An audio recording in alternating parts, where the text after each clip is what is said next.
ఈరోజు దేవుని వాగ్దానము, కృంగిపోయిన వారినందరినీ లేవనెత్తువాడు. కీర్తనలు 145వ కీర్తన 14వ వచనము.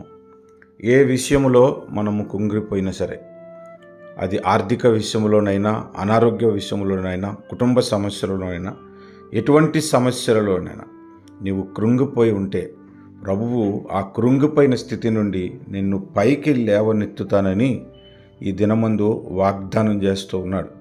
వాగ్దానం చేసినవాడు నమ్మదగినవాడు కదా.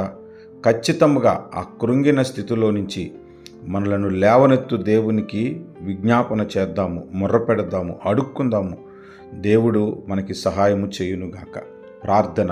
కృపగలిగిన మా తండ్రి, దయగలిగిన మా తండ్రి, సర్వశక్తిమంతుడు అయిన దేవా, నీకు వందనాలు.